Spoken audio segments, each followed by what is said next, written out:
Frames of Reference. 3 films, 2 cinephiles, 1 podcast. Cinema is my secret passion. It's a foreign movie. A film is what it is. But art films make people feel funny. This film was a personal vision, not a marketing machine. We're getting too many mainstream movies. Episode 11. Post-war Italians and a no-good, very bad time. How's it going? I'm Kyle Mahaney. It's going.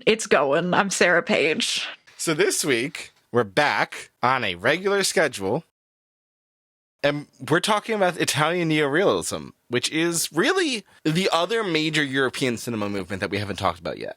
I had been a little bit worried about this episode because it's an era of film that I'm really unfamiliar with in like a very big way. And I was a little bit concerned going into these movies that I would not enjoy them as much as I did. But I am shocked to say that of these 3 movies that we're talking about today, I absolutely loved all 3 of them. It is also definitely, like, of the major traditional European cinema genres, it is definitely the movement I'm the least comfortable with talking about. But also, like, it's incredibly influential. We would not have the French New Wave. We would not have American New Cinema. We would not have British realism, which is probably the most direct descendant of it. Yeah, and I think with, like, just these 3, there's a lot of different directions and a lot of different tacks and takes that you can have with this. So I am excited to get into it. It's really interesting. Last week we were talking about Scorsese's cinema. And I think a thing that gets overlooked a lot when we're discussing the work of Martin Scorsese is that he's not just a filmmaker. He is perhaps one of the leading champions of film preservation. And this has been a great passion of his. The reason we are able to enjoy so many of these films, the quality we have, is thanks to Scorsese, especially La Strada, which he personally oversaw the restoration of in the 90s. Martin Scorsese is almost more important to cinema as a restoration champion, both through his money, through his passion, through the voice he's able to give to champion films so that a film that was panned on release can be reassessed. Something like Umberto D. It's a really interesting thing to go from talking about Scorsese to talking about Italian Neo-realism, where so much of his love lies. Maybe this is my modern living in the moment brain, but I hadn't really thought a lot about like restoration and film like preservation until, digging into some of these films for this podcast. Like I hadn't given like a second thought about really what happens to a film after it's released, especially like older films. So the fact that movies like this, which are, getting on in age, can be restored and enjoyed in such like high quality by people who have a real passion for it is lovely. As someone who that's my day job, obviously I think about it a lot. Yes. But the interesting thing with these films is they were in very rough shape, and you can still kind of tell that based on the assets that we have in our presentation. For example, in all of these movies, the transition shots where there's a fade or an optical effect are from a drastically worse looking print, and it's almost jarring. Yes. There are jumps in this movie where there are just frames of the film that are lost. Yes. In all 3 of these films. You can tell that the original assets were in very poor shape, and a lot of love has gone into making them as presentable as they are today. I think for me, that gives me a greater appreciation for them because of the topics of these movies. Having the medium that it was created on also not be in the most pristine condition. For me, I don't know, aesthetically speaking, like it kind of hits more hard. It's also kind of a warning sign. You consider go 25 years earlier than this, and approximately 70% of films do not exist today. Mm. If it weren't for, the group at Cahiers du Cinéma or the film school brats in America really championing these films as being important and influential while also pointing out that the failures of previous generations has lost the history of important films before, I don't know that we would be able to even consider watching these works. It's incredible. And these are major Western filmmakers of note. That conversation even just becomes worse when you look at, say, African cinema, Asian cinema, cinema of the Middle East, cinema of South America. Europe did fairly well, and it's still been a struggle. Yeah. So just to review, when we talk about Italian Neo-realism, what we're really talking about is the films that were made in Italy in the period immediately after World War II. You cannot divorce these movies from what happened in Italy during World War II. And it's interesting that these three films never actually address the war. They don't mention the war, as opposed to other traditional examples of Italian Neo-realism, like Rossellini made an entire trilogy very specifically about the war, which is, an iconic example of the movement. These films, none of them actually directly address the war, but you feel the impact of the war on the economy, on society, on the value of humanity throughout all of them. So you have this very bleak view of how a society treats its people, of poverty, of the working class. You have a lot of discourse about class and power. And the way they're produced is usually using non-professional actors in an on-location environment instead of a set. And it's all very documentary style in how it's shot. Very off the cuff, very natural lighting, very improvised. This sounds a lot like the French New Wave, doesn't it? This is, again, really what inspired people like Francois Truffaut and Jacques Demy and Jean-Luc Godard in their own ideas about what cinema means and how cinema can be an art to affect people and how a filmmaker should approach the process. Even if the final work looks very different at times, the ideology is of the same cloth. Yeah, and how do these, contextually speaking, how does Italian Neo-realism fit in comparison with what was going on with American cinema at this time? It's kind of shockingly different. And honestly, a lot of these films were not very well received in Italy at the time, in a moment where the nation wanted bold stories of prosperity, when that was the opposite of their reality. They wanted to reflect a image of a strong and recovering Italy to the rest of the world. That was not the message these films are sending. So there was a lot of criticism at the time in Italy that they were painting a bad image of Italians. However, in America, the land where we are fully in the era of the Hollywood musical, we're having these lavish stage productions. We're having, huge budgets spent on stars. The movie star era is in full swing. This is the era of Cary Grant and Rock Hudson. This is the era of Marilyn Monroe. When you contrast them, this feels like something from a different planet. Yeah. Even from the most serious dramas of Hollywood, there's nothing quite like this of that era in Hollywood. So it's understandable that the first champions of this movement came from American and British press. That there were divided opinions. We'll talk a little bit about how the festival circuit reacted to these movies later on, but the first true champions are the New York Times, are, the British Film Institute, are critics at notable publications in both these countries who really saw something unique and different from the chest beating of their own nation's output. And of course, it also influenced the filmmakers. Obviously, the closest sibling to Italian Neo-realism is British realism, which we started to see kind of occur in fits and spats in the 60s and then again in the 90s. Films like Ken Loach's Kess blow up, or later on, things like Ratcatcher by Lynn Ramsey. And in America, we saw a very different reaction. We wouldn't see the kind of stripped-down production like this until much later, but you could see the film school brats and the new cinema movement approaching the idea about national identity and humanity very differently in the light of the Vietnam War. Yes. And with that, let's get into our first movie, which is Bicycle Thieves, which came out in 1948, directed by Vittorio De Sica. Yeah, Bicycle Thieves, or The Bicycle Thief, as some people might know it, is available from Criterion in the US and Arrow in the UK. Now, for those who are picky about the presentation, I would recommend importing the Arrow release in the US if you have a region-free player, as it's a newer restoration with a much better encode. However, they're both really nice releases. We, for this viewing, watched the Criterion Blu-ray. It's also streaming on Max and the Criterion channel. So Bicycle Thieves is a story that is very loosely adapted from a novel by Luigi Bartolini. A lot of the details are changed, and for the most part, they are different stories, with Sica using the novel's framing as a template to tell the story he wanted to tell about class.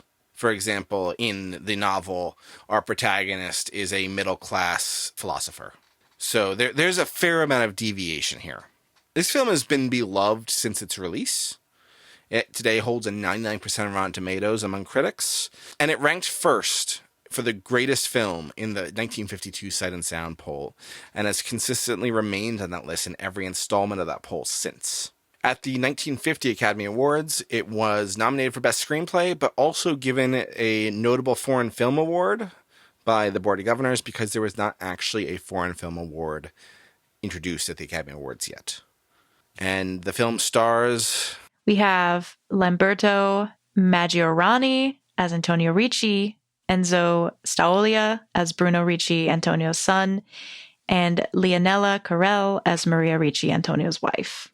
I just want to double check real quick. I think all three of these are non-professional actors. If so, I am shooketh to my core because... So Antonio was a factory worker. Okay. His son was helping his father sell flowers at a flower stand and was picked off the street, essentially. And the wife, it's her first movie. Enzo was working like rent was due. These are all non-professional actors.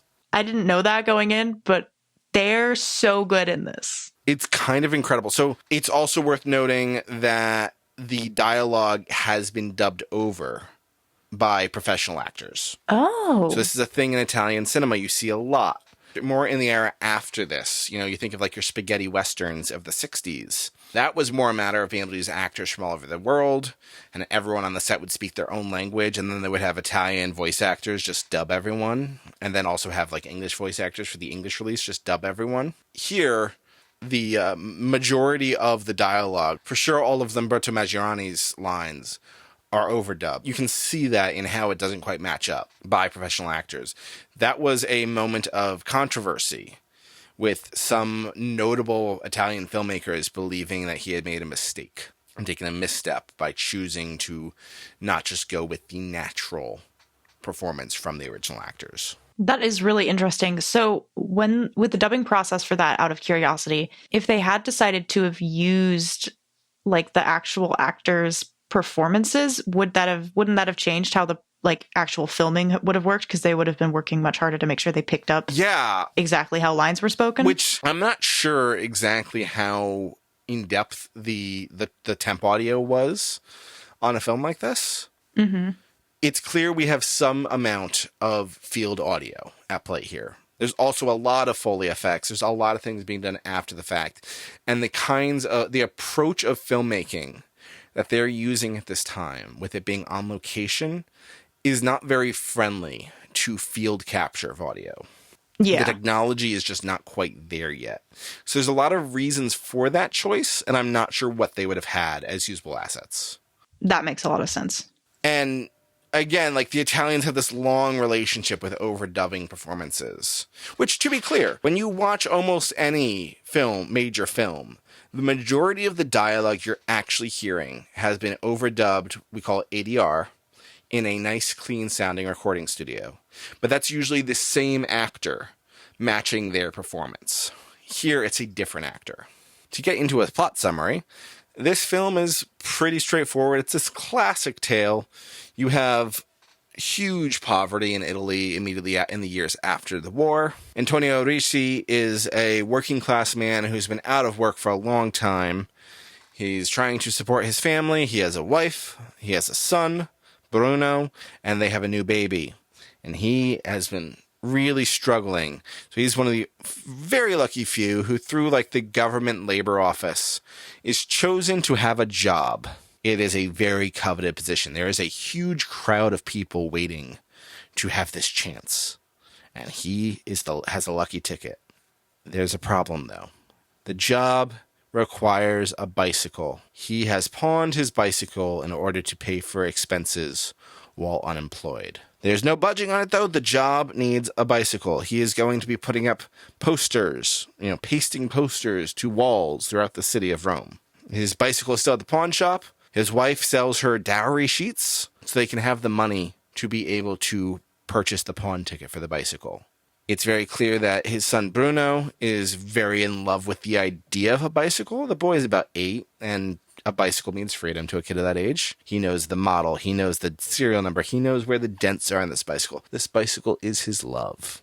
It's not even his bike. It's his father's bike, but it means a lot to him. We see that connection, and it's a way of establishing the value that a bicycle has on society as a divide between the working poor and the working class. Antonio has his bicycle. It's a hard-fought thing to have a bicycle. It cost, I think it was 7,500 liras. There's a lot of money tossed about in all three of these films. It's hard keeping track of. Yeah, it was a lot for that family. Yeah, it works out to basically 2 weeks of his salary just to get the bike back from the pawn shop. But they've done it. He's able to go off and go to work. The job is going to be hard, but it's paying a reasonable salary. He might have niceties for his family, like being able to go to a restaurant or, just be able to put food consistently on the table. They might be able to have class mobility. There's a great deal of promise here, and there's a lot of joy in him having this job, to the point where his wife even goes and sees the village seer, basically, who had predicted that he would find work, to be able to tip her for her eye, for her wisdom. It seems like things are looking up for the family. However, on his very first day, on his very first site where he is putting up posters, a thief grabs the bike, and before he can do anything about it, the thief is gone. He's devastated. He tries to chase after the thief. He tries to check all the common sites. They spend a significant amount of time trying to just look throughout the city to find the bike, because this means his job. This means everything is at stake. His chance of class mobility, of being able to work towards a better life, has been stolen from him. Someone has robbed him. And we don't know the story of the person who robbed him. We don't even exactly know who robbed him. We don't know how desperate they were, or if they're just profiting off of it. But everything is threatened for him, for Antonio. They spend all weekend looking for this bike. They enlist, shall we say, local union members from Rome. Their actual business might be a little murkier than that, but local passionate citizens, very well-dressed passionate citizens, are able to join them and assist in trying to locate the bike. The police don't seem interested, so at least they're searching. Nothing works out. They're not able to find the correct bike. Even they're looking through parts, trying to find the correct parts through some identifiable means. Nothing is working out. And even worse, they're impugning the reputation of the shopkeepers by assuming the shopkeepers are selling stolen goods. It's really disheartening. They go through disappointment and disappointment with no sign of any progress. Finally, there's some hope. They see a person who looks like the thief talk to and exchange papers, is it money, with an old man. This entire sequence is insane. They try to chase after the supposed thief, but he is too fast because he has a bicycle. What a useful thing. Imagine having a bicycle. So they quickly divert and chase after the old man kids are speaking to, who is entirely unwilling to talk with them. He's not giving up anything, and he's kind of stonewalling them. In fact, he is on his way to Mass. This is Rome in the 1940s. You have a packed church in which our next scene takes place. You have a church so full that there are not enough kneelers. And utter chaos unfolds as Antonio pays no mind to the rituals and reverence before him, as he pesters this old man, convinced that he knows something, to get the identity of the man he was talking about. And this man is entirely unwilling to give him anything. So it's worth noting that this entire section of him basically accusing this old pensioner of conspiring with criminals occurs during the penitential act of the Mass. Now, of course, Antonio doesn't seem to be paying any care to that. Even his son Bruno doesn't seem that concerned, though he does at least properly reverence at the right moments. I can't help but think that's a very intentional choice by De Sica, who was a devout Catholic. A devout Catholic and also a very ardent socialist.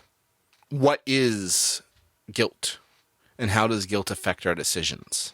I think for me in that scene as well, it makes me think about like how when you're so poor, like you're just struggling to get day to day, you almost like being religious is a privilege. Mm-hmm. Like you don't have time for all that. And that's kind of like with Antonio's like single-mindedness of like, I need to know where this bike is. I need to know right now. And I don't care that I'm in a church with a bunch of packed people who are here for Mass and for meal. Absolutely. It's also worth noting here, like Bruno's kind of observation of the service is played for laughs. It's a comical bit where he's like miming. There's definitely something more though. Yeah, like he's kind of at a crossroad of examples in his life, I think. Yeah, like Bruno, I have a lot of thoughts on Bruno, which we'll get into after the summary. But yeah, he like kind of gets checked by other authorities in the room and then is like observing the like... You know, he reverences in front of the altar and he tries to at least passively participate in the Mass. Yeah. So eventually they're basically chased out of the Mass.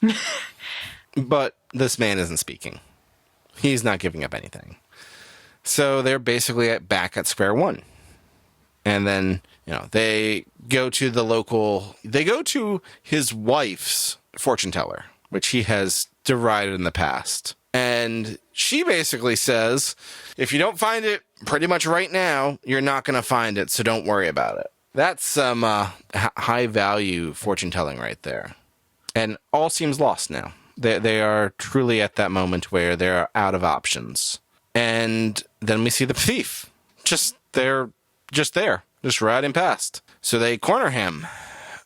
They corner him in his neighborhood, chasing him through a brothel, which is apparently part of the building he calls home. So he knows the neighborhood. And they're able to track him down, drag him out into the street, because the matron of the brothel sure isn't letting them cause trouble in her house. And that's when Antonio and Bruno realize that they are in his neighborhood and that there is a mob of men willing to stick up for him. Now, is this the man who stole the bicycle? We don't know. It looks like him, but there's a large mob of people outraged at the implication of him in a crime. The police are called. There's no evidence. And the crowd is turning fairly violent towards Antonio and Bruno. So ultimately, Antonio decides not to try to press charges because there's no real evidence. And in despair, they're, chased away by the mob, and they have nothing. It's the end of the weekend. He's supposed to go to work the next morning. He needs to do something. He thinks for a bit, and then he tells Bruno to catch the streetcar home, and he will meet him. And in a moment of desperation, he tries to steal a bicycle that is sitting outside a shop. He is almost immediately caught after being chased into a local square by another mob of good-natured, hard-working people. He's caught. He is going to jail, except for the mercy of the bicycle's owner, who tells the mob not to press charges, to let him go. And most troubling of all this is Bruno did not catch the streetcar. So he witnessed all of this. He witnessed his father's shame. We are left with the mob leaving a disgraced Antonio to walk home with his son as he sobs. That's Bicycle Thieves. Not a very cheery ending, which I wasn't totally sure what direction this was going because the movie goes to a lot of effort to make it seem like things are going to be looking up, like a classic, like you have a problem presented, you have a low, and then eventually you solve it. But of course, that doesn't happen here. No. And instead, you get that scene where he's just tottering home and you can see like the hopelessness and like there's no moving forward or there's no looking to the future. And you can't like imagine like what happened next to them. It's very easy to draw comparisons throughout this movie and really a lot of these movies to Charlie Chaplin. Charlie Chaplin was probably the most famous identity in filmmaking at this time, even decades after his prime. And Chaplin is, his most famous character is the lovable tramp. Yeah. And I think what's really interesting here is De Sica plays with this idea of the working class poor tramp. And there are moments where we see that. We see that character, especially at the end, the disgraced, sobbing father who takes solace in having his son with him. Mm-hmm. We see a lot of those references. But the difference is Chaplin plays it for laughs. I'm not saying Chaplin doesn't have commentary. Chaplin has a lot of political commentary in his films. But Chaplin plays it for laughs. And nothing here is played for laughs. There's a lot of the same elements of character here. But nothing feels funny. Yeah, you're not given, like, you, the audience member, are not given, like, the relief of, like, a brevity or, like, relief of a happy ending. You're kind of, you just have to, like, sit with it like the characters. Society hammers away at them until they give up. Yeah. And I think also the contrast of how the situation that got him into this was a bicycle being stolen, mm-hmm. and how, like, the system fails him in getting this bicycle back. And so at the end of the film, he feels like his only step forward, the only thing he can do is give in to what got him into the situation in the first place, which is to steal a bike himself. But he fails in the attempt. It's a form of vigilantism, really. Society has not protected him. Right. Society has not protected his assets, his livelihood, his dignity. So in a moment of desperation, he chooses to rob another person who's likely in a similar situation of that. Yeah. Because no one did it. And because no one did anything to stop him. I think it's interesting, like, this movie is a really, really close following of just Antonio. Like, and in some degrees, like, Bruno's there, and his relationship with Bruno is very important. If there's anything comic relief in this film, it's Bruno. Yeah. And I love him. He was my favorite character, and the performance was great. Oh, it's fantastic. The fact that that was not a professional, like, child actor is insane to me. And the parenting is interesting at times. It reflects the ideals of the day. Yes. You see a father who is very stressed and at times resorts to violence towards his son, but also is profoundly terrified when he thinks he might have lost his son. Yeah. And the dynamic between Bruno and his father is very interesting to me because Bruno is very much a small adult in this film. Like, he works at a gas pump. So he has a job. He polishes the bike in the morning. He's very organized. Bruno knows a lot of things about that bike. And when they go searching for it, he's almost treated like an equal. And to clarify, Bruno's a very small child, maybe 8 at the oldest. Yep. But let's also look at what does it mean to be 8 in 1948? Yeah. What does it mean to have a child? Like, what does a child mean for a family in that era? Almost certainly his father was not around for the first couple of years of his life. Right. He lives in Rome, a city which was pretty heavily affected by the war. He's seen huge regime change. And he's seen years of poverty throughout almost his entire life. Yeah, so it's like only natural that you would have that much of a grown-up in a child's body. And kind of like going back to Antonio real quick, because Bruno, I would say, is the next biggest character in the movie, but the focus is mostly on Antonio and his, like, perspective and things like that. The, like, imagery that really struck me is the fact that repetitively throughout the film, you see so many bicycles everywhere they go. And it's like taunting Antonio and taunting you, the viewer. And you really see it from his perspective of being like, all of this, like, just one of these would change my life forever. Not just that, but you don't really get the sense that he's tempted to steal one until the end. Yeah. You don't get the sense that he's considering it until the end. No, he's very much like, I want my bike back. And one thing that I wasn't totally sure on is the scene where they first start looking for the bike at the big, like, open air bazaar with all the bike pieces. Because the thing that I kept thinking of was like, okay, but how many of these are, like, stolen bikes that are being ripped up for parts and being resold? Is there a whole economic industry around breaking up bikes? I mean, I know we talked about, like, there still is. Yeah. Yeah. And we talk about, like, how he's calling into question, like, the validity of some of the store owners when he's wanting to look at bike serial numbers. But at the same time, not all those bikes were honestly gotten. Yeah. And this film does a thing a lot where you have characters who you have reason to believe are not moral actors, acting shocked that you would impugn their character by suggesting they're not moral actors. Oh, yeah. It's like, I'm an honest working man. How dare you? And it's like, oh, yeah, you definitely stole those bikes. But you don't know. And that's the thing. Yeah. But, to the store owner's credit, the serial number does not match. It's true, yeah. And we never find the bike. We never find out what happened to the bike at all. No, it's a bicycle. One of millions. Once gone, it's gone. The other thing, you mentioned how many bikes there were. There's also something else that we see a lot as they're walking around the city. We see them almost get hit. We see them have to go out of their way to avoid. We see them hitch rides on cars. Cars are prevalent in this society. There are a lot of cars moving about, but they are for the rich. Yeah. And that is a consistent class divide. This is not something that the rich would even consider having to worry about. And also, like, if you're a rich person and your car gets stolen, you can probably get a new car. Yeah. Or the law will assist you with retrieving that car.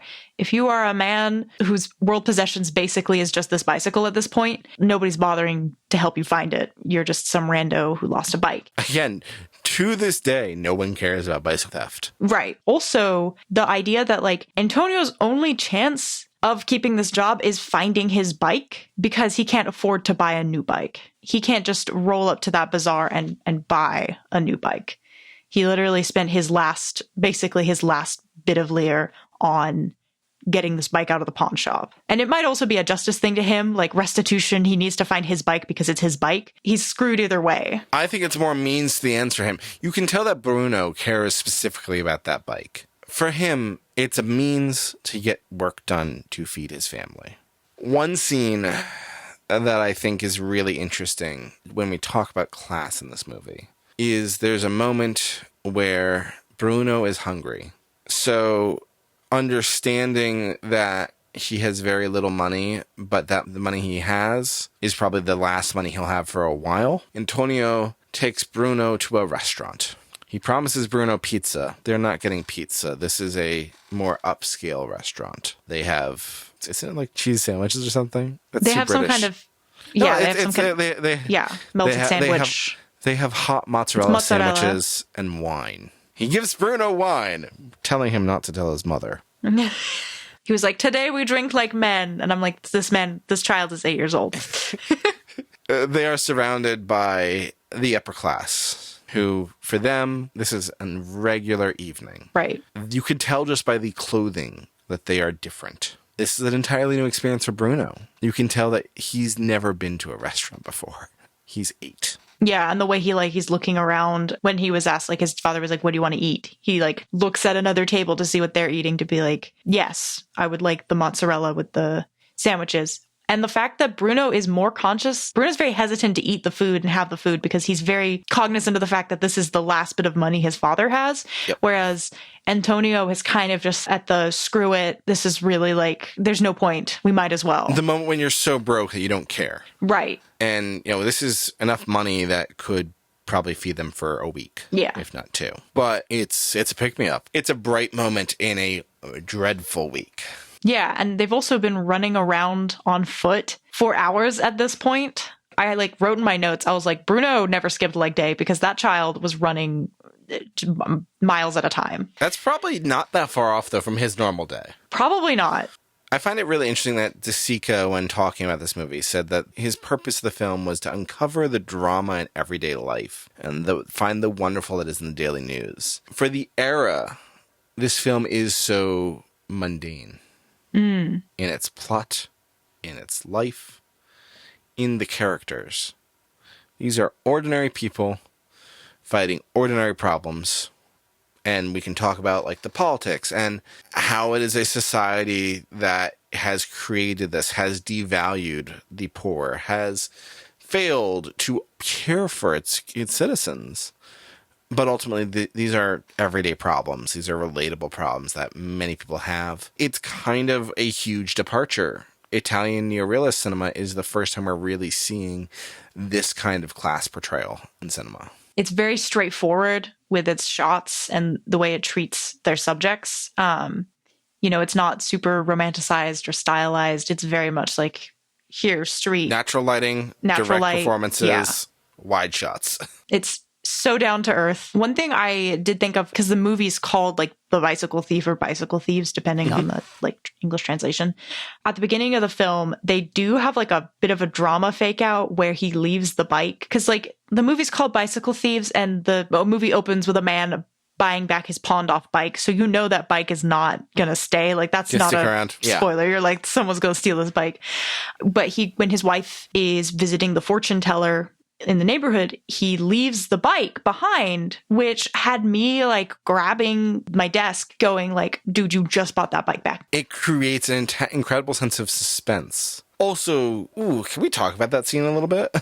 There's so much misogyny in how he reacts to his wife taking advice from a fortune teller, even though the fortune teller supposedly said he was going to get a job. You look at this crowd of almost entirely women. Antonio's reaction is misogynistic. There is no way around that. Yeah. But also, when we're talking about class ethics, that woman is making 50 liras off of a crowd full of people all day. Yeah. And fortune tellers tend to target the poor. Because who else needs a fortune teller? Exactly. How many of these people are giving their last 50 liras? She is exploiting people just like everyone else. Yeah, and the almost offense that Antonio takes with the reaction with his wife, where he's like, of course I would have gotten this job. Like, this is an attack on his ability to provide and get the job. You know what I mean? Yeah. To like give the credit to the fortune teller. But yeah, this fortune teller is in this neighborhood where clearly like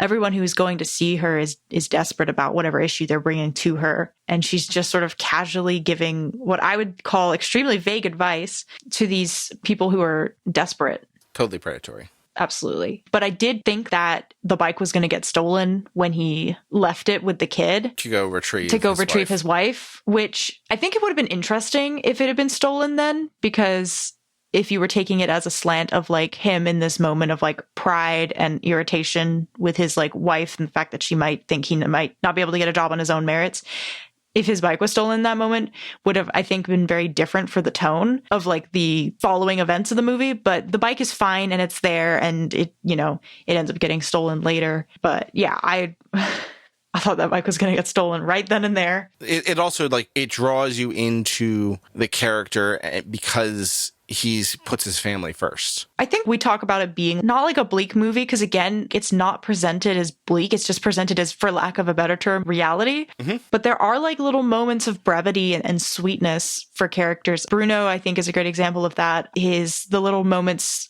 between Antonio and his wife have that. The comical bits, like little tiny interactions between characters, gives it a sense of levity. I think it's a common criticism that realist cinema is depressing and bleak. Mm-hmm. And I've always kind of pushed back on that because it feels so true, and you can feel the truth of these characters in their experiences. On the very first episode of the show, Matt and I talked about Ratcatcher by Lynn Ramsey, and that is very much the same thing. Waiting on the government to take care of its poor, both through waiting for housing, but also waiting for the situation resolved so that Glasgow is not literally drenched in trash. Right. And our moments of levity are family. Our moments of levity are children playing. Well, also piggybacking off of this idea of calling like neo-realism like depressing all the time, I think it does a disservice to the subjects of the story because, yes, these people are struggling and they have nothing short of dire situations in their lives, but they're also still people who have thoughts and feelings and who make jokes to get through the day. And like that is a beautiful thing. And ultimately, for the most part, I think they're happy. They have problems. I think Antonio definitely has some big pressing problems. But here's the thing. If he didn't find work, they would survive and they would still be happy. As a family, they would still love each other. Yeah, the tragedy in this movie is him losing this dream, this mobility that he was seeing for himself, this future. Because this job promised welfare, it promised budget for another kid, it promised life savings a thing that's completely unfamiliar to him. And here's the thing. We don't even know that that's unfamiliar to him because this is a period after the war where there's been great change of status. That's a good point. We don't know if this poverty has been his entire life or it has been a recent post-war change. That's a good point, yeah. And so, like, him having to reckon with the loss of that future. You can tell he knows a little bit about what it's like to live more comfortably because of how he looks at things. Of that restaurant scene again. He wishes that was a weekly thing. And you can tell that he's been planning that with the job that could become a treat. This is something familiar to him. But he's denied even that nicety. So they still love each other. They still care for each other. And they're still hardworking. But their government and their society does not care enough to give them that joy. Yeah. Speaking of governments not caring about their citizens, I don't know if that's a rough segue in, but our next... I feel like that's accurate. Our next movie on the list is Umberto D, which also deals with a lot of similar topics. And this movie is also directed by Vittorio De Sica, and it came out in 1952, pretty shortly after Bicycle Thieves. So Umberto D is available from Criterion in both the US and the UK, and it's streaming on Criterion Collection and on Max. This film was controversial upon release, even more so than Bicycle Thieves. Again, Italians were concerned about the image De Sica, who was a well-known and very active communist, was presenting to the world about how Italy was recovering from the war. You saw a lot of output from the Italian cinema that was trying to stroke a strong historic sense of national pride. This film is almost the opposite of that. The Minister of Cinema at the time for the country published an open letter in multiple film journals saying that if in the future people perceived the movie as a realistic depiction of mid-20th century Italy, De Sica would have rendered a very bad service and disgrace to his country. Now, the reality is we are 75 years past this, and we're able to look very closely at Italy around 1950, and you saw a lot of wealth, but you also saw abject poverty. The financial recovery the country went through did not include everyone, and those left behind were truly left behind. De Sica, on reflecting on his career, has characterized Umberto D as his favorite film of his. In fact, Ingmar Bergman, who we're going to be talking about next week, is quoted as saying that Umberto D is the movie he has seen probably 100 times, and he loves the most of all films. This film was incredibly well received by filmmakers. It screened at Cannes in 1952, where it was nominated for the Grand Prix. It took the 1955 New York Film Circle's Critics' Choice Award for Best Foreign Film, and it was nominated for the Academy Award for Best Story, which you've probably not heard of before. No.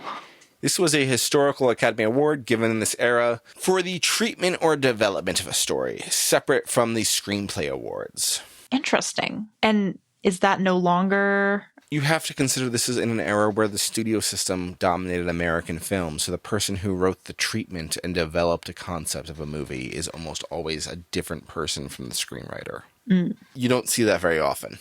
Like The Bicycle Thief, the film also uses non-professional actors, and it also makes choices as far as how that's presented that make it stand out compared to Hollywood cinema. This is the quintessential Italian Neo-realist film. It is about class. It uses natural actors, and it uses the deteriorating beauty of Rome exceptionally well. I also have to draw attention that there are large sequences devoted to cityscapes, where you see these kinds of panning shots of cityscapes, and I can't help but think of someone who was massively influenced by Vittorio De Sica. What do you think I'm talking about? Quran is an interesting... I was going for Francois Truffaut with the 400 Blows and all those large sweeping shots of Paris, but Quran... I was thinking Cuarón because he's so environmental with his movies. Yeah, no, I can actually... that's really interesting. At this era, Truffaut, as well as Demy, as well as Jean-Luc Godard, were all film critics, essentially. They were all writing about cinema at Cahiers du Cinéma, which was the first French publication to really beat the drum of realism. So De Sica is massively influential on Truffaut. And I can't help but think 5 years later, when Truffaut stuns audiences at Cannes, Right. the way he frames poverty, the way he frames a city, the way he frames a child's perspective on a city. Again, in that case, I'm obviously referencing Bicycle Thieves, is so clearly evident of De Sica. But anyway, shall we get to our plot summary? Yes. But before we hit our plot summary, let's hit our cast. So this film stars Carlo Battista as Umberto Domenico Ferreira, Maria Pia Casilio as Maria, the maid, and Lina Gennari as Antonia Belloni, who is the landlady. This film makes class divide very literal. Oh, yes. The tenants versus landlords. Yeah, tale as old as time. But yeah, so the story starts off with a bunch of pensioners taking to the streets of Rome to protest their pension, basically that they're not receiving enough to live and that they're struggling after working, for the best part of their lives. They're struggling to make ends meet with the pension that they're receiving. And one of these protesters is Umberto D. Ferrari, who is the main character whose journey we follow throughout the story. He's a retired government worker, and you immediately get to know that he is struggling massively. He literally tries to pawn off his watch that he has on his person to a fellow protester because he's that desperate for money. He has a lot of debt for his rent. I believe it's 15,000 lire. And he is basically in a pretty dire, straight situation where his landlady is threatening to evict him. He returns to his rooms, where he rents a single room in this lady's house, this lady's home, that he's been in for years, to find that his landlady has rented it out for a young couple to have a romantic tryst. They were just renting it for sex, and he just walks in. By the hour. By the hour. He wasn't there. He wasn't using it. He wasn't using the room. If someone took money for two people to have sex on my bed, I would lose my mind. I would also set fire to those sheets. He's obviously extremely upset to find that his one safe space in this world is being rented out for young lovers. His landlady is not at all sympathetic. She threatens to evict him again at the end of the month if he's not able to basically pay up his debt in its entirety. He has this extremely hostile relationship with his landlady where they both just sort of scream at each other. But obviously the landlady has the upper hand because she's of a higher class. She owns the house. She gets to up his rent if she wishes to. This is also where we're introduced to Maria, the maid, who is kind of the only friend Umberto has in his life at this point, and she has her own problems going on, while Umberto is sitting in the kitchen waiting for the 1 hourly renters to leave. She confides in him that she is 3 months pregnant, and she's unsure who the father is. Both of the potential fathers are soldiers, and they both bond over the fact that they both have these big problems. Umberto tries to get the money he needs for his full rent or to pay his debts in full. He sells off his books. He sells his watch finally for way less than it's worth. And he's only able to get a partial of the rent, even though he gets a substantial amount of the money. His landlady is absolutely not. I will only take it in full. And Umberto has been feeling ill throughout the course of these events, and he starts to feel really ill. So he decides to get himself admitted to the hospital where he goes to stay. And it has this very dramatic farewell where he's carried away on a stretcher with his little suitcase. And he also has an important character to mention in this film is his dog, which I didn't see a cast credit for actually, but in films this era, we don't want to know too much about the backstories of the dogs in the movie. Just saying. No. They were all so happy, Kyle. What are you talking about? They lived happily ever after. Also, I think it's worth noting that we see in that hospital sequence, we see other poor pensioners basically manipulating the system to be able to stay longer. Yeah. The film doesn't cast a real moral judgment on that, but it's something Umberto is hesitant about. Yes. He gets himself admitted to the hospital because he genuinely feels ill, and it turns out to be tonsillitis. And it's, treatable. He can get discharged in a few days, but he wishes he was more sick so he could stay longer. Whereas the people next to him, there's this man who's clearly well enough to be discharged, and he's like milking it for all he's got, manipulating, being like, oh, ask the sister for a rosary. Also, the sisters seem to clearly understand the score. They know what's going on. And it is a mercy of them. Yeah, if you know the rules to play with or play by, everyone's going to know what you're doing, but like, you're playing by the rules, so you'll get to stay. Also, they can recognize the poverty. Yeah. And so Fleek has the dog. Just a side note here is this sweet, adorable little dog, and it's the most precious thing in Umberto's life. He clearly has put a lot of effort and money that he probably maybe could have put towards his rent or something like that on the care and keeping of this dog. Because again, Fleek is the most precious thing in the world to him. And Fleek is precious. Thank you for coming to my TED Talk. So while Umberto's in the hospital, Maria, the maid, is in charge of looking after Fleek.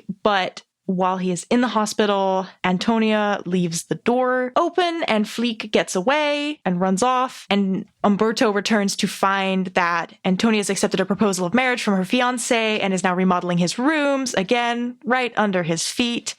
He kind of walks into his bedroom to find like a workman just stripping the wallpaper off the walls. And he's like, where's my dog? And the guy's like, I'm not paid to watch dogs. And so then Umberto runs off to try and find where Fleek is gone. He goes to the city pound to retrieve him. And we get this tense scene where the film does not shy away from what happens to dogs that are strays. If you don't find and pay for your dog, woof, literally.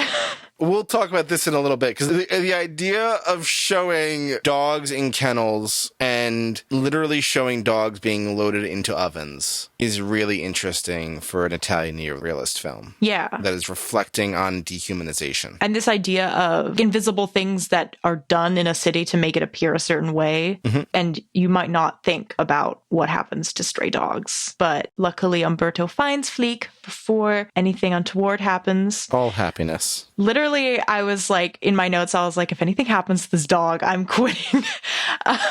Don't kill the dog in the movie. That's a crime. And so he retrieves his dog. He meets up with like an old friend from his past who clearly their like successes have diverged quite dramatically. His friend seems to be doing well and is able to like, you know, live comfortably. And he gives like a veiled request for a loan of money. And his friend just sort of goes, I have to go catch the bus, and just sort of fades away. Like, oh. That moment of awkwardness on both sides. Truly awkward. When asking a monetary favor from someone you have not seen for a long time. You know Umberto's desperate, right? He has nothing. And here's the thing is, the friend knows he's desperate. Yeah. And it really hurts because the friend initially skips the first bus so he can talk to Umberto. And then I've never seen anyone book so fast towards a bus. Yep. After like Umberto actually like asks for the money. And I don't, it's not made super clear, but I did feel like this friend could have possibly like afforded to lend it, but it's also not clear. He looks better put together, but you can't, Umberto also looks put well together, so you don't really know. It's true, yeah. Like there's this presentation and pride and dignity, right, that you want to have in when you're Umberto's age. He takes very much care in his appearance and his demeanor because he's a gentleman who's retired. Like he has this identity that he's not able to fulfill because he literally can't make rent, again, because his pension is not enough to live off of. There is that scene in the very beginning where the other pensioners, while they believe their pension is not enough, multiple of them do say, I have no debts. I have no debts. So we don't really know why Umberto has reached this point. Yeah, like it doesn't take time to be like, let's talk about his financial choices in the past. Mm-hmm. And it could be any number of reasons. I mean, could be that the rent is higher, but he wanted to like live in that specific house for a long period of time. It could be any number of things that could result in him being the situation. It is a fairly nice house. It is. That's what I was thinking. It is a nice house with... He's lived there for a long time. He's been there for like, I think, I don't want to put a number on it, but if I feel like he made a comment about being there for like 40 plus years, like a very long time. He's definitely made a comment about it being a long time. Which would imply that he was living there when he was working like professionally for the government. So obviously, you know, when he was working full time, maybe he was able to keep up with that, but now he's on his pension. Maybe that's a lifestyle he can't sustain. But the movie doesn't really pass judgment on that and kind of paints him more as just like this guy who's just in this kind of impossible situation at this point because he has no money, he's behind on his rent, and he has nowhere to go. And speaking of having nowhere to go, the end of this movie, basically Umberto, after failing to get the money he needs, is well and truly like evicted out of his rooms. He says goodbye to Maria. Debatable whether that's legal. It seems like not enough time has passed. It seems like she is acting illegally. It does, but he doesn't have the means to really fight it or do anything about it. I mean, she took out a wall of his bedroom while he was still a tenant. Ugh. I mean, yeah, like they cannot be legal in any way. And it's just absolutely heartbreaking where Maria brings him like a piece of cake from like a party the landlady was having. And he's just sitting there staring at this hole in his wall. And she's like, oh, she wants to turn it into like a bigger sitting room. And it's like, oh, even if you could make rent, you're done. You're done. You can't be here anymore. Like this room won't exist. And he kind of gives like some parting advice to Maria about how to handle her situation, you know, who she should marry, which of her boyfriends she should get rid of, who should she cut loose. And he tries to find a place for Filk to be. He tries to go to a dog boarding house, and he gets very upset when he discovers like the dogs aren't walked regularly and they wouldn't receive the level of care that his precious Filk deserves. And all pet dogs deserve. Sarah has strong opinions about dogs. Strong dog opinions. And so he's like, I can't leave Flick here. So he takes him to the park and tries to give him to a little girl. Clearly he spent some time in this park and he knows some of the kids who are playing there. They're clearly familiar. And he tries to give the dog to her, and the attending nanny for the child is like, you can't just take a dog off a random man in the park. Like, your mother would not stand for this. Also, to him, how dare you give a dog to a child without asking? Also, yeah, he's like the sign, like unattended children will be given a puppy and a cappuccino. He just said, here's the dog. You truly love Filk, right? And with all of her like 6-year-old joy, of course she does. She's like, yes, correct. And then, so he takes Flick, and this is where things get a little darker. This is where I was like, oh, we went there. I was not expecting that, because he basically goes... Trigger warning, discussion of suicide. Yeah. He walks to the train tracks and with Flick in his arms and is basically waiting for an oncoming train. And at the very last second, Flick jumps out of his arms and he like basically steps out of the way and is like blown around by the steam and stuff like that. He turns around and finds that Flick is sitting behind the safety signs and tries to go to him. And Flick runs. Flick is honestly hesitant now. Yeah, which this is so heartbreaking because Flick has been his bestest friend this entire movie. This is a very lonely old man. He has no family. He doesn't seem to have a lot of friends from his past. He doesn't have any good friends. He just has people he used to know. And so Flick is this sweet, constant companion that he is cared for and he loves and is absolutely devoted to. And so to see, understandably, Flick to turn away and run after what has just happened, it's a really heartbreaking scene. Umberto betrayed the safety. Literally. And he kind of goes after Flick. And all that matters in that moment is him getting that dog to trust him again. Yep. The tone immediately shifts. He follows Flick back into the park. And eventually, after a few minutes, they start playing together. And the camera like zooms back out on the scene. And it's just an old man in the park with his dog. And that's where the film ends. Homeless, but happy. Homeless, but the most important relationship, to him at least, has been restored. So... That's a movie. That's a movie. This was a first-time watch for me. Oh my gosh. It's incredible. Yes, this is important to note. This is the first movie that I think we both have watched for the first time, compared to me, who's going in blind for most of these movies. There's a lot here. I don't want to pit movies against each other, because I think it's interesting that De Sica preferred Umberto D or regarded it as his favorite, because of the two, like, I loved both, but Bicycle Thieves for me was like... Oh, it's definitely the more critically acclaimed. Yeah, but there's a lot of, like, quiet heart in this movie that really gets me. It's also, I think, more cutting about the failures of society than Bicycle Thieves. Yes. It is, you really think about what it means for a society to not value humans. And sure, a lot of that is portrayed through dogs, but I can't help but think about the context of World War II.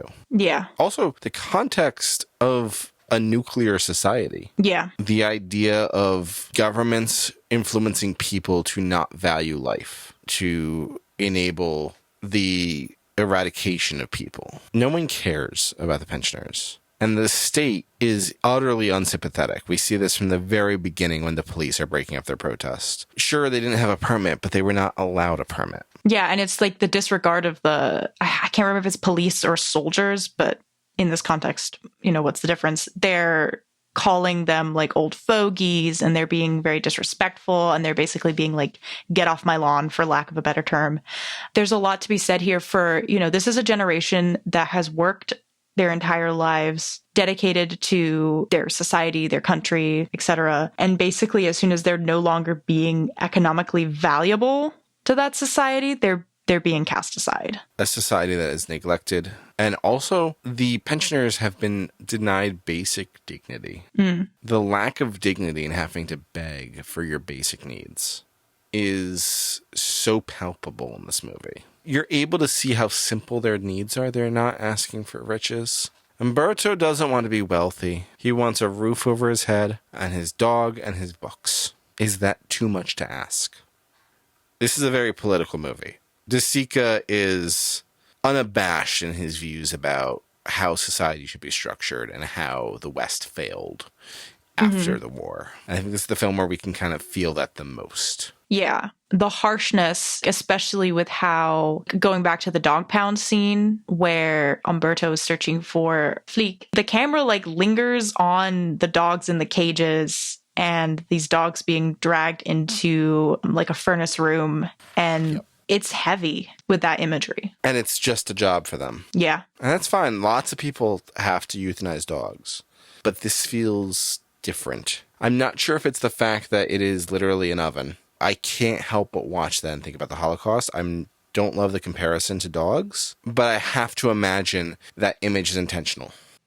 I think with the film being directly after World War II, I can't help but also think that, again, that makes it a really messy metaphor, but the imagery is really striking. And this is timed right about the time where you start to really see graphic depictions from the trials of what happened in the Holocaust. One thing about the politics of this film also is the idea of a community. You get a sense that Antonia has not been his landlord for a long time. You feel like something has changed. And she is creating a breakdown of community in the neighborhood. She is establishing a divide that you don't feel like was necessarily there before by oppressing the working class. And therefore, there are now two societies in that neighborhood that used to support each other, used to care for each other, used to interact with each other. We don't get a lot of insight into Antonia. Again, she's sort of like a representative of an outward obstacle. Yep. But for me, it kind of feels like those situations where it's like, for her, she feels the working class are in the way of her idealized existence. She's looking to get married, and clearly another well-off person almost being like, well, I don't want to even look at you now. You're infringing on my perfect picture. She doesn't have another job, as far as we can tell. In almost every instance we interact with her, it revolves around some sort of social occasion or party. Yeah. So she is living a lavish lifestyle on their backs. And she's also renting out the same room multiple times for multiple different people, because in the beginning, Maria the maid makes a comment about how she couldn't put them in the living room to begin with because someone else was using the living room or something. So we don't have a lot of insight into what, I guess, her finances are, but her kind of sole form of income that we're seeing is that she's renting out these rooms. She also seems to be a singer. That's not clear to me. Is she a socially singer, or is she a professional singer? I'm a little vague on that. That is a very vague category. What is the arts when you're upper class? Well, even when she's renting these rooms for these trysts, one thing in my head is she renting these rooms to two people, or is she renting these rooms to one person and pimping someone to be in the room? That's entirely unclear in this film. Yeah. Kind of pivoting a little bit here, there is another working class character who is the second most important character in the movie, which is the maid, Maria, Yes. who I would love to talk about a little bit here. She has some unique problems that a working class single woman would have, Yep. where she has a few boyfriends and she's pregnant, and she will lose her job if her boss finds out that she is pregnant. Yep, which is very realistic. Yeah. She's also struggling with the problem of not knowing who the father is, and getting that wrong could be dangerous. Yeah. And also, she has no support network. She can't even go back to her hometown. Her father will beat her. She says that for getting pregnant. So she really has nowhere to go. It's unclear to me. There's the scene just before Umberto admits himself to the hospital when the orderlies like come to the house, where Maria's in the kitchen and she's like making a tea and she's just sort of sitting by herself. It's like unclear to me exactly what she's doing in that scene. She's like crying the whole time. So the film it's interesting that the film spends a lot of time on Maria at the beginning, and then as we kind of get into Umberto's like descent of his situation falling apart, it kind of pulls back from her. Well, to some extent, she's the only thing resembling a human friend to him. And he loses that essentially because she comes with the property. That's true. She is. She's part of the household. That's a better way of putting it. Thank you. And she clearly cares about him. And when he leaves, she's like, will I see you again? Like, are you going to get a place nearby? And he is extremely vague and non-committal about it, because at that point, he's made up his mind about what he's going to do. It's a farewell. It's just, prior to that, he was hoping to find a place for Flick to be beforehand. And then he, after finding that there was nowhere good enough for his dog, tries to take Flick with him. Maria, again, talking about how like these are real people living real lives. And I feel like while the film doesn't shy away from the fact that Maria is in a very serious situation with being pregnant, with being working class, with having no family or no support, at the end of the movie, the last time we see her, we get a sense that she will probably work it out. Yeah. And she'll probably be able to figure it out. She's young. She has a chance to make things right. Yeah. Considering how like heavy this movie ends up being, for lack of a better term, it's not like wallowing in its feelings. I don't want to call it that. It's clinical about the presentation in some ways. But then you kind of get to the end and it feels so desperate and heavy. Yep. But then when things kind of click into place for Umberto and he's like, all that matters is this moment with my dog in the park, the tension relaxes again. It also feels very complete at that point.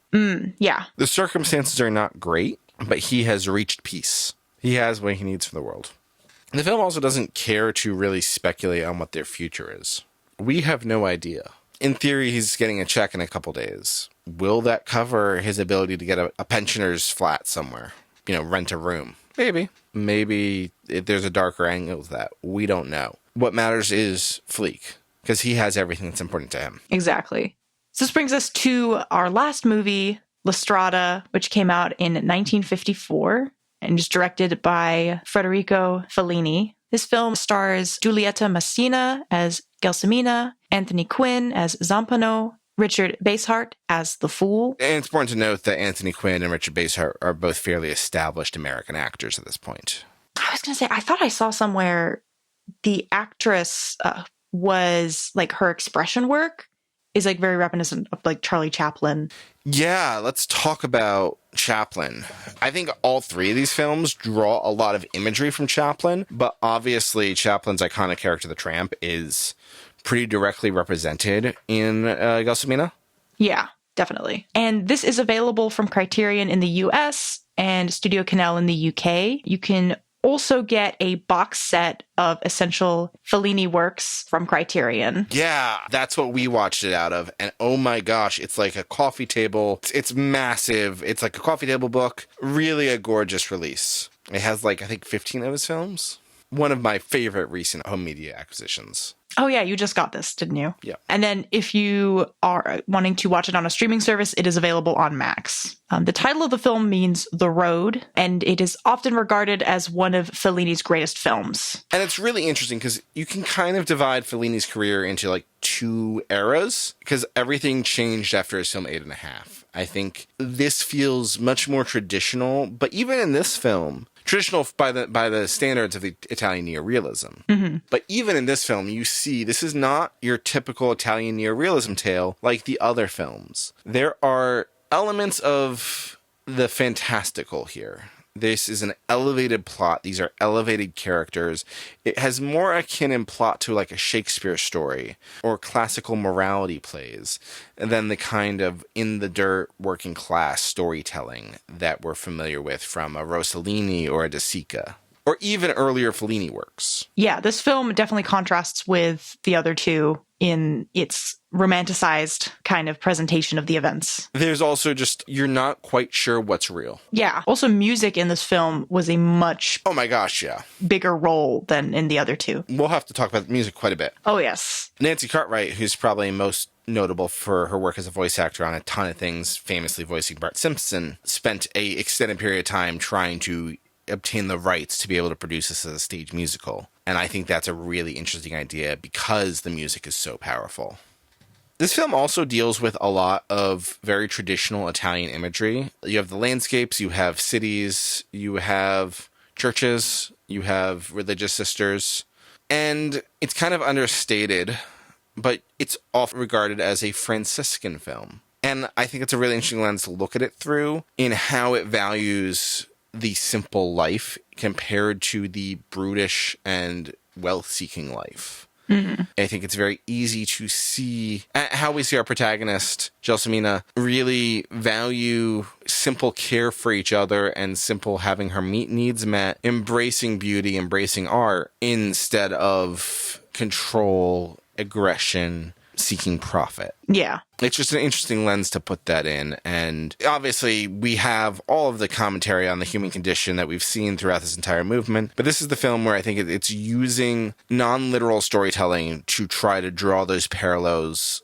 more deeply to show us the value of empathy and being selfless. Some would ridicule this story. I think there's great value to be seen there. And speaking of it as a allegory for the ideals of St. Francis, the film is on the Vatican's 1999 list of great films as an example of art as cinema. And much later on, Pope Francis, who is the current Pope of the Catholic Church, said this is the film that perhaps he loves the most of all cinema, particularly for its connection to St. Francis, who he obviously chose his name for. The Academy chose to award the film with Best Foreign Language Film, as well as a nomination for Best Original Screenplay, and it has been broadly influential. Not at first. It was fairly poorly received at first. In fact, at its premiere at Venice, a brawl broke out between those who were in favor and against the film. These are the things we saw in cinema in this period of time where you're starting to get into these conflicts over what is art cinema. A lot of its critics believe that its tone was irreverent, that it had a simple and derivative plot, and that the deviation from realism was a lesser story, that it was a childish story.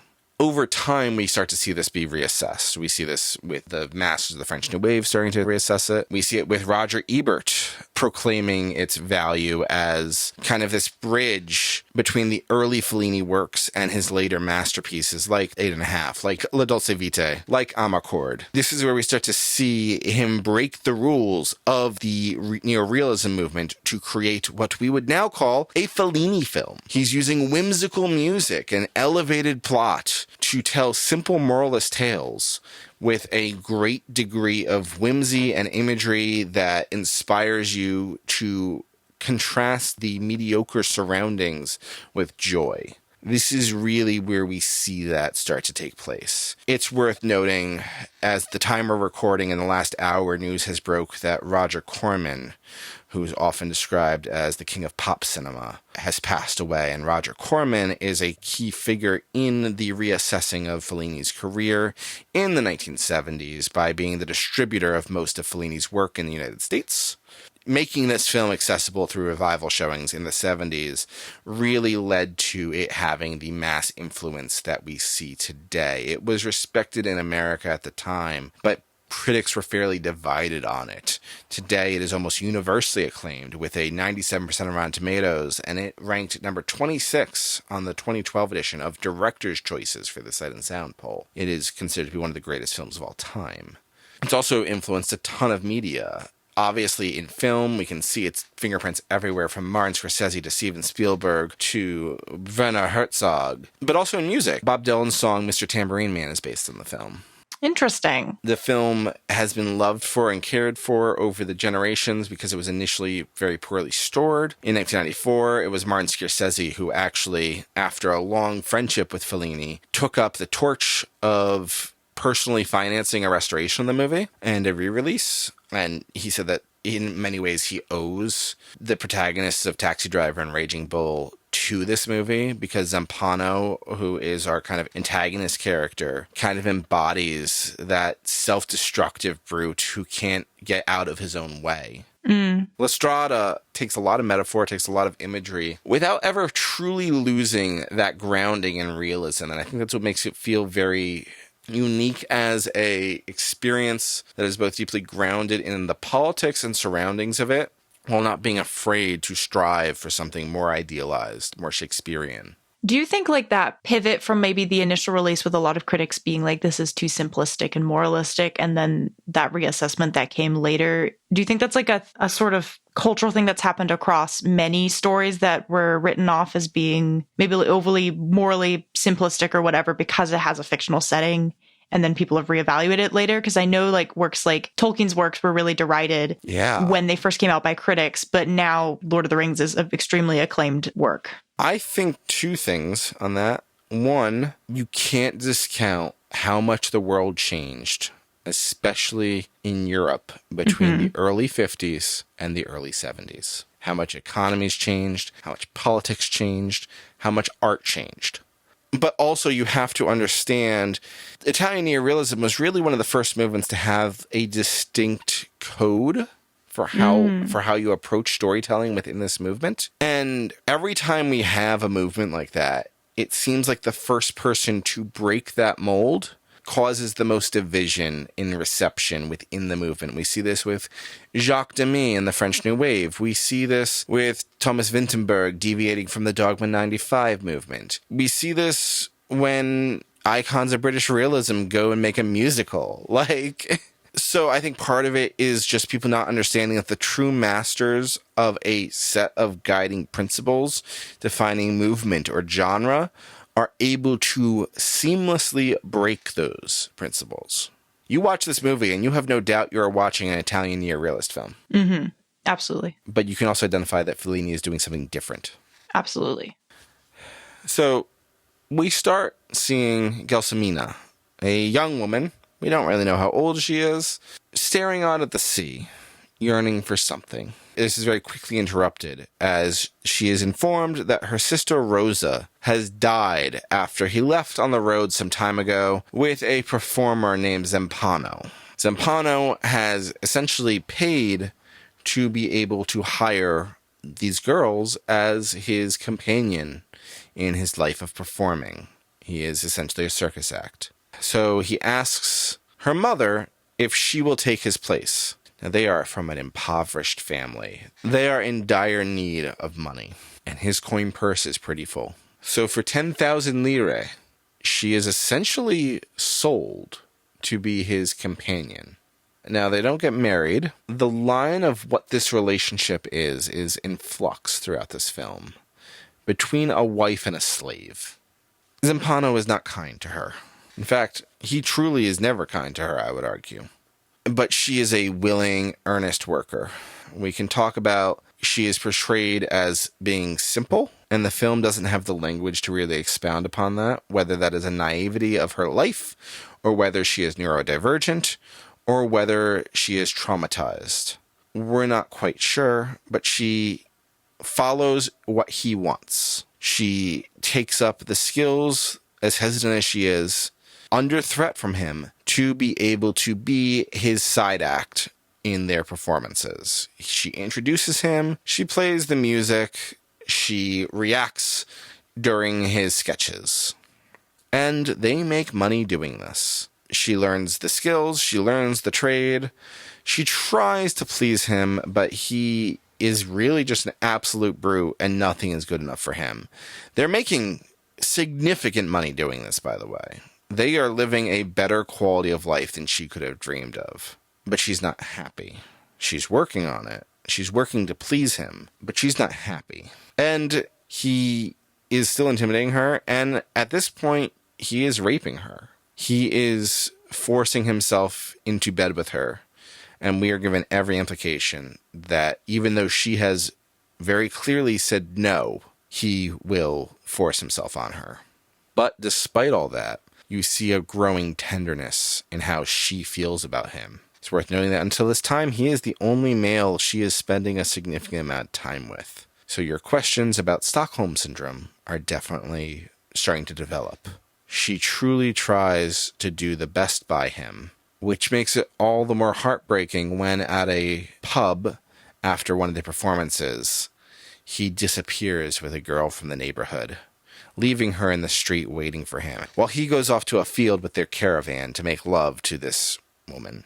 You can tell that she doesn't even seem to fully understand the circumstances, and she waits there all night and then seeks him out, just trying to understand what this woman could offer that she was not good enough to be able to give. They continue on their journeys, but you see Gelsomina is increasingly unhappy and questioning. So when they come into a city where there are another group of performers here, and she sees the spectacle being put on by a man known as the Fool in his high wire artistry across the city's buildings, she sees a different perspective of the life they are living.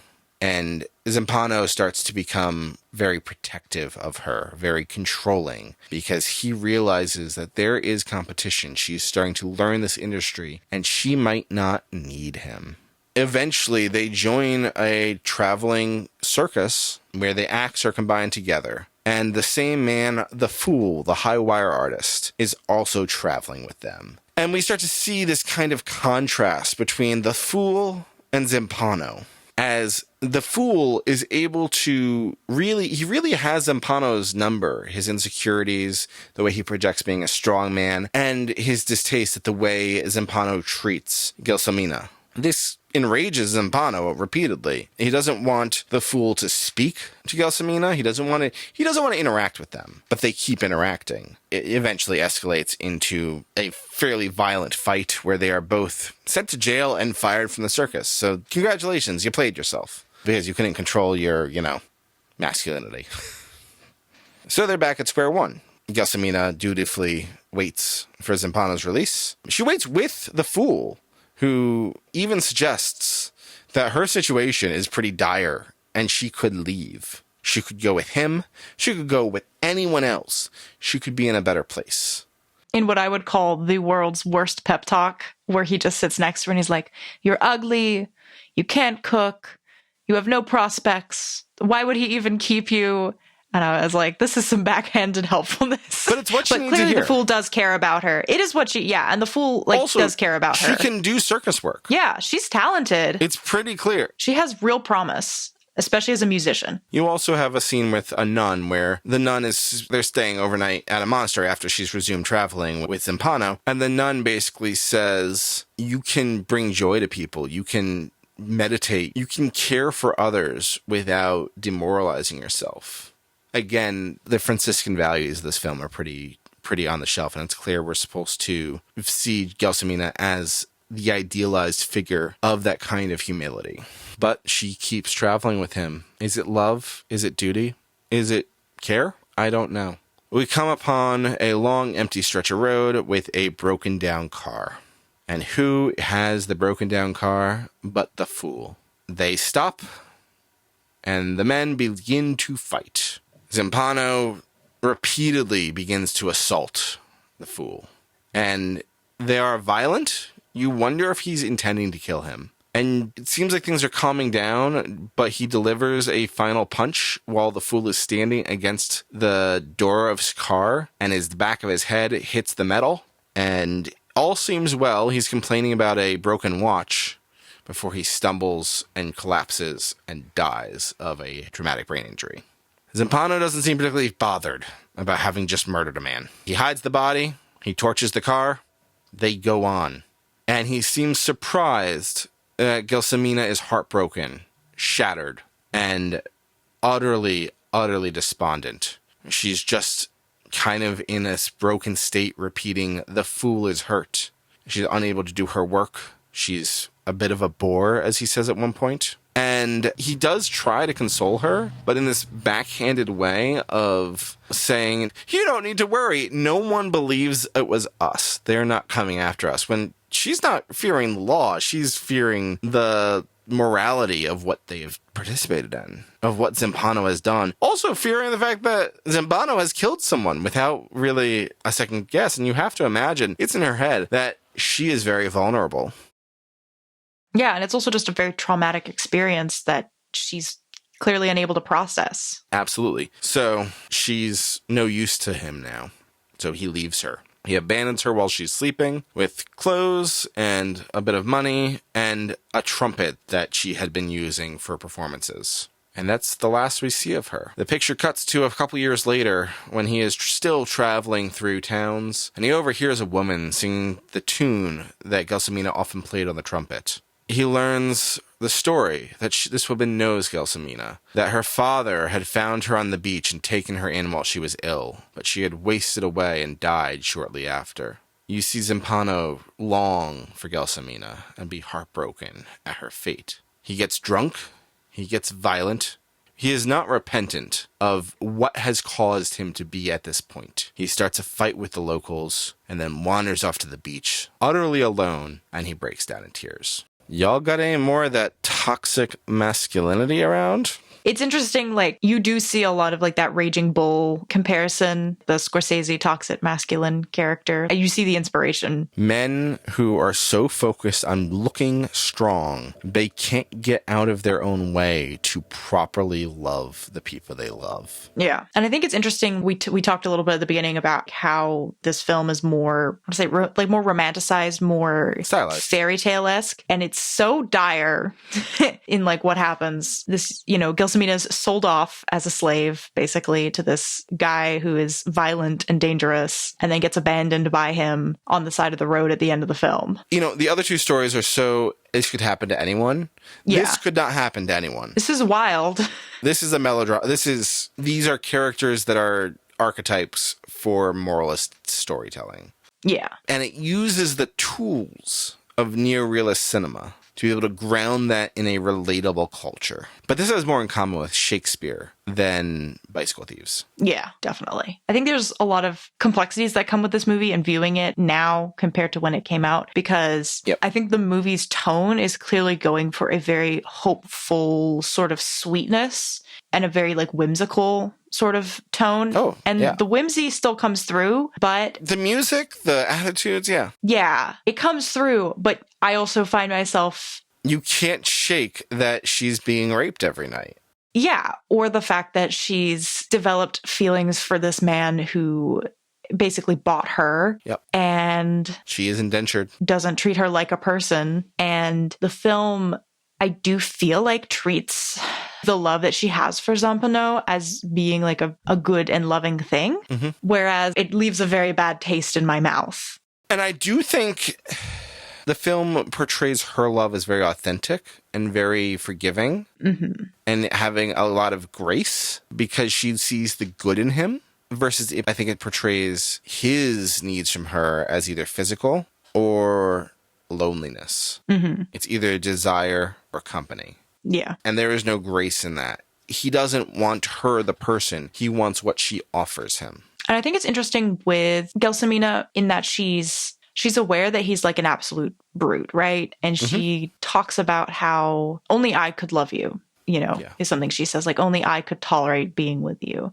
And he casts that aside. But I think, like, that degree of self-awareness that she has with that relationship is very important, because she is being portrayed as this incredibly, like, naive individual who has a lot of innocence. And I don't know what I'm reaching at here, but I want to say, like, the fact that she's self-aware of the fact that he's an absolute brute, I think in some ways redeems the, like, love that she has going on for him. Absolutely. Versus, like, I would be very uncomfortable with a character who's clearly, not neurotypical, being bought by a man and then she falls in love with him. It's just a very uncomfy scenario. It plays differently. But it plays differently. And again, going back to the idea of she is extending grace to him. Yeah. These are definitely dated ideals. These are, it's difficult to reckon with what this relationship is from a modern context. But he also has offered things. Quite frankly, we don't know that she would still be alive if she stayed home. He has brought her stability and food and seeing the world. And he's taught her music and forming arts. He's given her skills to be able to have a career. That's not nothing. No, and the dynamic between them does shift. Like, he treats her terribly the whole time. But at the beginning, it's this very uncomfortable, you know, him teaching her to play the drums and it's like switching her. Yeah. And then later down the line... To be clear, you mean using a switch on her when she doesn't play properly? Yes. Beating her when she's not playing the notes correctly. And then later in the film, he still is like gruff with her, but she's also become such a integrated part of his life. He has to tolerate. That she is able to... Yeah, she's able to question and push back on things and be her own person. And Gelsomina never renounces her values or goes back on like who she is. When he asks her to steal for him or like do things that she finds morally reprehensible, she's very firm in being like, absolutely not. Yeah, she's just a good-natured, agreeable soul who is humble and willing to serve and willing to learn. And I think it's a very interesting thing to kind of praise, because this film does praise her. Yeah, absolutely. But also, we walk away with the kind of moral ending of what she got is a very short life with a lot of pain at the end. So you've seen Chaplin, right? I've seen a little, yeah. And she doesn't quite do the whole thing. She doesn't do the walk, but like her makeup, the hat, her outfit, even her kind of naivety is Chaplin-esque. You see this and you immediately go, the question is then, what is Fellini doing with that? Poking holes, I think, in the true cost of naivety. When you are poor, when you are naive, you get taken advantage of. Can you still be happy? At what cost? And this is like a kind of alternative like look at the tramp trope, because we talked about how Antonio in The Bicycle Thief is also kind of an examination of that. Yep. But it goes two different directions, like those examinations of the same trope or character. Well, also you have the fact that this is set up against the imagery of a circus. So we have this kind of hard life, but also the circus is in many ways a metaphor for the strangeness of life, for the struggles of life. That imagery is used to reflect the ways in which we're like presenting performances, the ways in which people can be caricaturized. They are performing. The tramp is basically a minstrel, and they are basically living the life of minstrels. So they are, at that point, the historic imagery of their lives has become comedic art in and of itself. Yeah. There's also like, the road is definitely a character in this film. They are traveling, they are seeing things, they are experiencing different places, but they're also very lonely.